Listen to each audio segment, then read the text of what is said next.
Assalamualaikum warahmatullahi wabarakatuh. Sekarang kita masuk ke pertempuran Ambarawa. Tanggal 20 Oktober 1945, pasukan sekutu yang terdiri dari divisi India ke-23 ini tiba di Semarang, dipimpin oleh Brigadir Jenderal Battle. Awalnya mereka mendapat sambutan baik dari rakyat Semarang, bahkan Gubernur Jawa Tengah yaitu Raden Panji Suroso ini menawarkan bantuan, bahan makanan dan juga keperluan lain untuk pihak sekutu, asal pihak sekutu berjanji tidak akan mengganggu kemerdekaan Indonesia. Selanjutnya terjadilah sebuah insiden di Magelang, di mana setelah kedatangan tentara Inggris di Semarang, ini mereka diperbolehkan untuk membebaskan tawanan perang Belanda yang berada di Ambarawa dan juga Magelang. Tetapi pasukan Inggris ternyata datang bersama tentara Nika atau tentara Belanda. Kemudian mereka justru malah memberi senjata kepada tawanan perang yang dibebaskan. Tanggal 26 Oktober 1945 terjadi pertempuran antara TKR dan juga sekutu. Insiden ini sempat terhenti karena Presiden Soekarno bertemu dengan Brigadir Jenderal Battle di Magelang tanggal 2 November 1945, di mana akhirnya keduanya sepakat untuk melakukan gencatan senjata dengan kesepakatan yang pertama. Pihak sekutu tetap menempatkan pasukan di Magelang untuk menjalankan kewajiban melindungi dan juga mengurus evakuasi para tawanan perang serta interneran sekutu. Yang kedua, Jalan Raya Magelang dan Ambarawa ini terbuka bagi lalu lintas Indonesia sekutu. Yang ketiga, sekutu tidak akan mengakui aktivitas Nika dalam badan-badan yang berada di bawahnya. Dalam perkembangannya, sekutu justru mengingkari perjanjian tersebut. Tanggal 20 November 1945 terjadilah pertempuran di Ambarawa. Selanjutnya, TKR dari Divisi 5 Purwokerto di bawah pimpinan Imam Androngi ini melakukan serangan fajar pada tanggal 21 November 1945. Serangan tersebut ini berhasil memukul mundur pasukan sekutu di Desa Pingit. Tanggal 22 November 1945, pertempuran berkobar di dalam kota. Pasukan sekutu mengebom kampung-kampung di sekitar Ambarawa, di mana pertempuran tersebut berlangsung sengit hingga menyebabkan pimpinan TKR dari Purwokerto bernama Kolonel Isdiman ini gugur tanggal 26 November 1945. Dengan wafatnya Kolonel Isdiman, kepemimpinan akhirnya diambil alih oleh Kolonel Sudirman. Pasukan Sudirman ini berhasil mengepung pasukan sekutu selama 4 hari 4 malam. Dalam pertempuran ini, Sudirman menerapkan strategi yang bernama strategi perang Supit Urang, di mana strategi ini digunakan untuk membuat keadaan musuh terjepit karena sudah dikepung. Dengan taktik Supit Urang ini, akhirnya sekutu dapat dipukul mundur dari Desa Banyu Biru pada 5 Desember 1945. 10 hari kemudian, 15 Desember 1945, sekutu meninggalkan Ambarawa menuju Semarang lewat daerah Ngasinan. Keberhasilan Sudirman dalam memimpin TKR ini menunjukkan kalau Indonesia masih memiliki pasukan yang tangguh. Bahkan keberhasilan inilah yang nantinya akan mengangkat nama Sudirman menjadi jenderal atau panglima besar di Indonesia. Untuk mengenang peristiwa tersebut atau untuk mengenang pertempuran Ambarawa, pemerintah akhirnya membangun monumen Palagan Ambarawa di Kabupaten Semarang. Selanjutnya kita ke pertempuran Medan Area. Tanggal 9 November 1945, pasukan sekutu mendarat di Sumatera Utara dipimpin oleh T.E.D. Kelly. Awalnya mereka disambut baik oleh pemerintah, bahkan pemerintah setempat mengizinkan sekutu untuk tinggal di hotel seperti Hotel De Boer, Grand Hotel, dan juga Hotel Astoria. Sebagian dari tentara sekutu juga ditempatkan di Binjai dan juga Tanjung Morawa. Beberapa lama kemudian terjadilah pendaratan pasukan Rehabilitation of Elite Prisoner of War and Internees atau RAPWI, di mana mereka mendatangi kamp tahanan orang Belanda di Pulau Berayan, Saintis, dan juga Rantau Parapat, Pematang Siantar, dan juga Brastagi untuk membebaskan tawanan Belanda tersebut. Para tawanan Belanda yang dibebaskan tersebut justru malah membentuk yang namanya Medan Batalion Knil. Hal inilah yang memancing amarah dari para pemuda, karena para tawanan ini dibebaskan untuk pulang ke negaranya, bukan untuk membentuk pasukan tentara. Suasana semakin memanas. Tanggal 3 Oktober 1945 terjadi insiden di Jalan Bali, atau tepatnya di lobi Hotel Wilhelmina. Di mana insiden tersebut disebabkan karena ada seorang penghuni hotel yang merampas dan juga menginjak-injak lencana merah putih milik seorang pengunjung. Para pemuda kemudian marah hingga akhirnya mereka menyerang dan juga merusak Hotel Wilhelmina. Sebanyak 113 pasukan sekutu harus dilarikan ke rumah sakit umum akibat insiden hotel tersebut.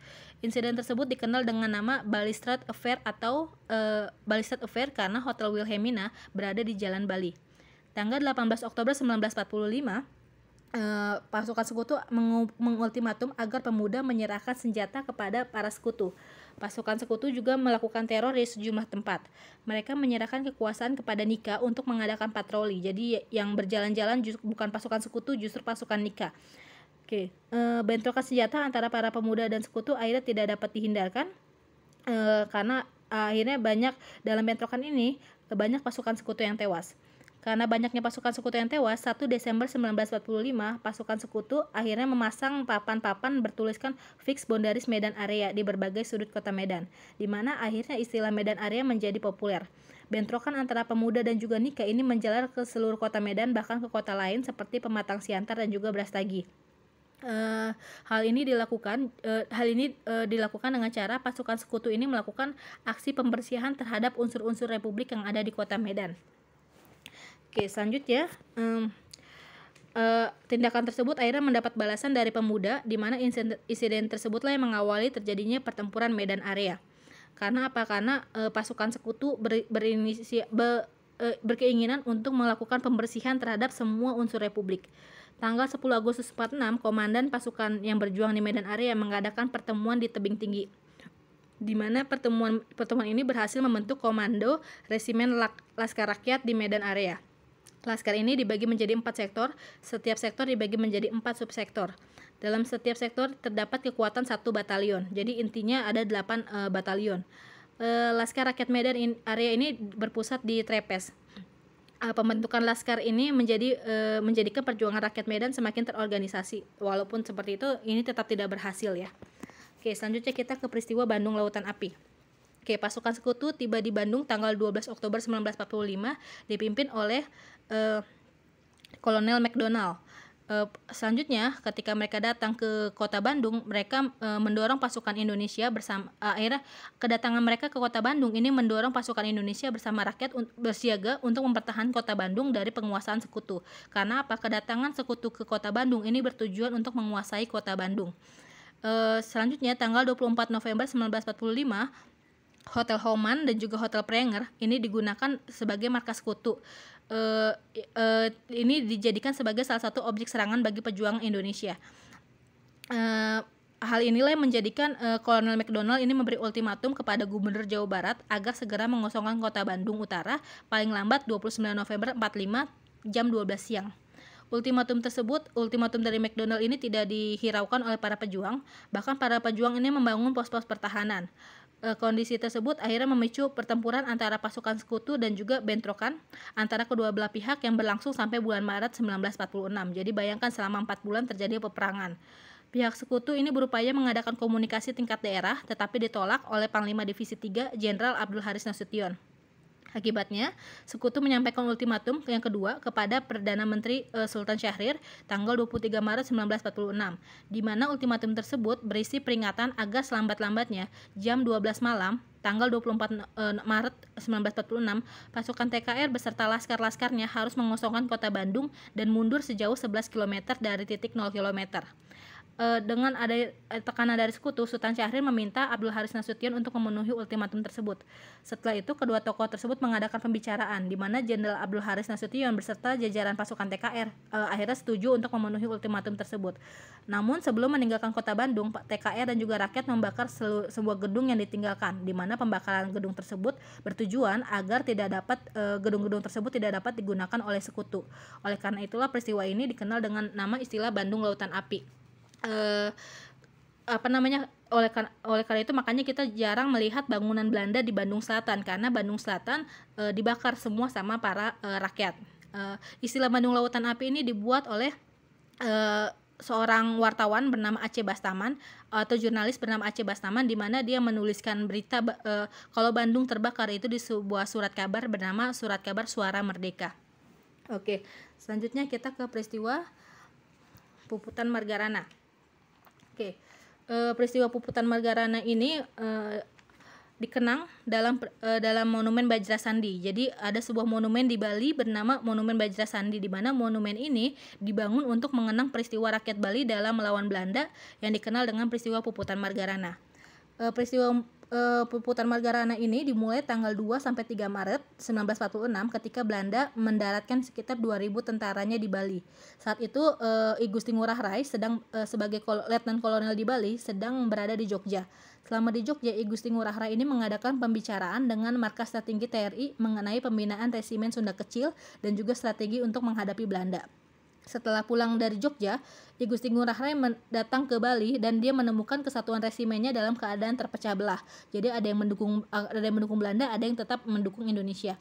Selanjutnya ia segera menyatukan pasukannya untuk menghadapi Belanda. Pada saat itu perkembangan situasi politik di tingkat pusat pemerintah Indonesia ini kurang menguntungkan bagi masyarakat Bali. Karena apa? Karena pada saat itu terjadi hasil perundingan Linggarjati, di mana hasil perundingan Linggarjati tidak mengakui Bali sebagai bagian dari Indonesia, karena yang merupakan Indonesia cuma Sumatera, Jawa, dan Madura. Oleh karena itu, Belanda berusaha mendirikan negara boneka di wilayah Indonesia bagian timur yang disebut dengan Negara Indonesia Timur. Belanda kemudian membujuk I Gusti Ngurah Rai untuk melakukan kerjasama. Tetapi I Gusti Ngurah Rai justru menolak ajakan tersebut. Penolakan I Gusti Ngurah Rai diperkuat dengan serangan terhadap Belanda tanggal 18 November 1946. Di mana untuk menghadapi Belanda, I Gusti Ngurah Rai ini membentuk pasukan dengan nama Ciung Wanara. Penolakan I Gusti Ngurah Rai ini akhirnya terjadilah bentrokan sejak tanggal 18 November 1946. Dalam serangan ini I Gusti Ngurah Rai beserta pasukannya berhasil menggempur Tabanan. Selain itu, pasukan Bali juga berhasil memaksa satu detasemen Belanda dengan persenjataan lengkap. Akhirnya mereka menyerah. Peristiwa tersebut menyebabkan kemarahan Belanda. Belanda akhirnya mengerahkan semua pasukan kekuatannya di Bali dan juga Lombok untuk membalas serangan I Gusti Ngurah Rai. Pasukan Belanda ini berhasil mengalahkan pasukan I Gusti Ngurah Rai dalam sebuah pertempuran di desa Margarana. Dalam pertempuran ini I Gusti Ngurah Rai menjalankan strategi yang namanya perang puputan, di mana perang puputan ini dalam perang puputan artinya adalah perang habis-habisan. Jadi perang sampai titik darah penghabisan. Oleh karena kekuatannya tidak seimbang, pasukan I Gusti Ngurah Rai ini berhasil dikalahkan oleh pasukan Belanda, dan I Gusti Ngurah Rai pun gugur bersama dengan anak buahnya. Selanjutnya selain beberapa peristiwa ini, ada juga peristiwa Merah Putih di Sulawesi, di mana peristiwa Merah Putih di Sulawesi ini bermula ketika Samratulangi sebagai gubernur Sulawesi ini ditangkap. Jadi yang menyebarkan berita proklamasi di Sulawesi adalah Samratulangi, karena dia adalah gubernur Sulawesi dan juga wakil dari PPKI. Ketika pada masa awal kemerdekaan, berita tentang kemerdekaan ini menyebar di Sulawesi lewat surat kabar namanya Suara Asia. Pada masa awal kemerdekaan, ketika sekutu berusaha untuk mengambil senjata tentara Jepang, mereka juga datang ke seluruh Indonesia termasuk ke Sulawesi. Pada April 1946, Samratulangi yang membawa berita kemerdekaan ini ditangkap oleh pasukan Nika, kemudian diasingkan ke Papua. Ditangkapnya Samratulangi ini akhirnya menyebabkan penyebarluasan berita proklamasi jadi terhambat. Akibatnya, penyebaran berita proklamasi justru diperoleh dari tentara Jepang. Di Sulawesi Tenggara, berita proklamasi disampaikan oleh kalangan Kaigun dan juga Heiho. Sementara di Buton, berita proklamasi disampaikan oleh orang Jepang yang datang ke Makassar. Di Sulawesi Tengah, berita proklamasi ini disebarkan oleh Abdul Latif dari tentara Jepang yang dikawal oleh tentara Heiho dari Sulawesi Selatan, di mana penyebaran berita kemerdekaan ini disambut baik oleh rakyat Sulawesi dengan cara mereka memasang bendera merah putih sebagai lambang kemerdekaan. Sejak tanggal 17 September 1945, bendera merah putih ini dikibarkan di seluruh kantor pemerintahan menggantikan bendera-bendera Jepang. Oleh karena itu, peristiwa ini disebut dengan peristiwa merah putih di Sulawesi. Selanjutnya kita ke peristiwa terakhir, meskipun tidak ada di sini, Ibu tetap jelaskan ya, yaitu Operasi Lintas Laut Banyuwangi Bali. Hal ini merupakan dimulai ketika salah satu tindakan yang dilakukan untuk menghalangi kedatangan sekutu adalah dengan melakukan operasi lintas laut Banyuwangi Bali. Operasi lintas laut Banyuwangi Bali ini dilakukan untuk menghalangi sekutu untuk menyerbu Jawa Timur. Di mana ketika sekutu melakukan pendaratan di Bali, karena awalnya sekutu itu melakukan pendaratan di Bali karena letaknya strategis, di mana Bali digunakan sebagai batu loncatan untuk menyerbu Jawa Timur yang merupakan daerah lumbung padi. Selain itu, Bali juga dijadikan penghubung ke Australia, karena kan di Australia banyak pasukan Belanda di sana. Dalam operasi ini, para pemimpin perjuangan membentuk beberapa kesatuan tempur dengan pasukan merdeka sebagai pasukan induk. Operasi Lintas Banyuwangi Bali ini dipimpin oleh beberapa tokoh TRI seperti Kapten Makardi, Kolonel Prabowo, dan juga Kolonel Muadi. Para pemimpin operasi ini meminta bantuan Markas Besar TRI di Jogja untuk menambah kekuatan pasukan. Tindakan ini dilakukan karena kekuatan TRI Sunda kecil di Bali semakin melemah. Selanjutnya, Letnan Jenderal Urip Sumoharjo dari Markas Besar TRI di Jogja ini pun mengirim senjata untuk memperkuat pasukan TRI di Sunda kecil dalam operasi lintas laut ini. Jadi kesimpulannya dari semua peristiwa ini, sebagian besar kita tidak berhasil ya. Karena tidak berhasil, selanjutnya kita akan melakukan yang namanya perjuangan secara diplomasi. Tapi ini kita bahas di video selanjutnya. Wassalamualaikum warahmatullahi wabarakatuh.